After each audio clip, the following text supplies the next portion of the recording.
আসসালামু আলাইকুম বন্ধুরা, আমি সুলতানাস রান্নাঘর থেকে বলছি। আজকে আপনাদের জন্য নিয়ে এসেছি কালো জিরা ভর্তা। তাহলে চলুন চলে যাই রেসিপিতে। দেখুন, আমি কালো জিরা ভর্তা তৈরি করার জন্য কুচি করে রাখা পেঁয়াজ, রসুন এবং কিছু পরিমাণে ঝাল নিয়ে নিয়েছি। আপনারা এরকম কাঁচা ঝাল নিয়ে নেবেন। আমি পেঁয়াজগুলো এভাবে কুচি কুচি করে কেটে নিয়েছি। আপনারাও ঠিক এভাবে কুচি কুচি করে পেঁয়াজগুলো কেটে নেবেন।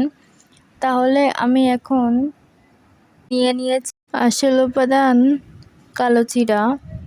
এই কালো জিরাগুলো দিয়েই আমি আজকে ভর্তাটি তৈরি করব। এর উপকারিতা সম্পর্কে হয়তো অনেকেই জানেন। এটি শরীরের রোগ প্রতিরোধ করে, ডায়াবেটিস কমায়, আবার হজমেও সাহায্য করে। এখন আমি একটি প্যানে কিছু পরিমাণ তেল নিয়ে নিয়েছি। এখন আমি এই তেলটাকে কিছুক্ষণ ধরে গরম করে নেব।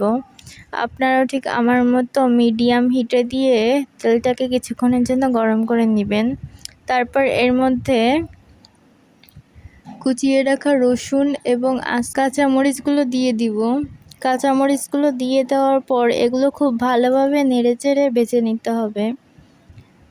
দেখুন, আমি কাঁচামরিচগুলো খুব ভালোভাবে নেড়েচেড়ে ভেজে নিচ্ছি। আপনারা এটাকে 5 মিনিট ধরে এভাবে ভালো করে নেড়েচেড়ে লাল লাল করে নিয়ে আপনারা এটাকে উঠিয়ে রাখবেন। দেখুন, আমি এখন এগুলোকে উঠিয়ে রাখবো। এখন আমি সেই একই কড়াইয়ে কিছু পরিমাণ পেঁয়াজ ভালো করে লাল লাল করে ভেজে নিব। এইটাকেও আপনারা মিডিয়াম হিটে লাল লাল করে ভেজে নেবেন। ভালো করে নাড়াচাড়া দিয়ে ভেজে নেবেন যাতে এটা পুড়ে না যায়। ভাজা হয়ে গেলে এর মধ্যে জিরাগুলো দিয়ে দিব। দেখুন, আমি জিরা দিয়ে দিয়েছি। এখন জিরা দিয়ে দেওয়ার এগুলোকে 5 মিনিট ধরে মিডিয়াম হিটে ভেজে নিতে হবে। দেখুন, আপনারা ঠিক আমার মতো করে এভাবে 5 মিনিট ধরে নেড়েচেড়ে মিডিয়াম হিটে ভেজে নেবেন। খেয়াল রাখবেন যেন কিছু পড়ে না যায়। দেখুন, আমি খুব ভালোভাবে নেড়েচেড়ে নিচ্ছি। আপনারাও ঠিক আমার মতো করে এভাবে নেড়েচেড়ে নেবেন। এখন আমি শিলপাটায় সব ভেজে রাখা উপাদানগুলো দিয়ে দিব। একটি চামচ দিয়ে আপনারা সকলে আমার মতো করে এভাবে উপাদানগুলো দিয়ে দিবেন।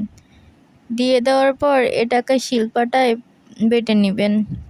চেষ্টা করবেন আপনারা আমার মতো শিলপাটায় বাটতে, তাহলে ভর্তার টেস্টটা দ্বিগুণ হয়ে যাবে। দেখুন, আমি ভর্তাটা আস্তে আস্তে তৈরি করে নিচ্ছি। আপনারাও ঠিক আমার মতো করে এভাবে তৈরি করে নেবেন। আমার বাটা প্রায় হয়ে গিয়েছে। এখন আমি এর মধ্যে কালো জিরাগুলো দিয়ে দিব।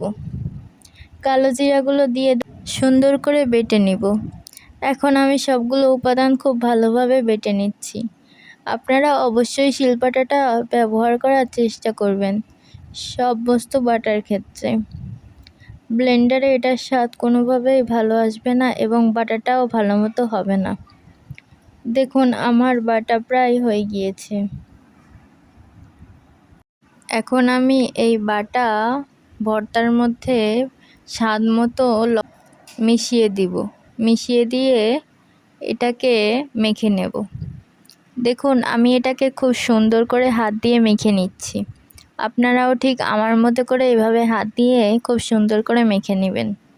তাহলেই তৈরি হয়ে যাবে আমাদের কালো জিরা ভর্তা। আশা করি আপনাদের সকলের কাছে আমার রেসিপিটি ভালো লেগেছে। ভালো লাগলে অবশ্যই লাইক, সাবস্ক্রাইব করে পাশে থাকবেন।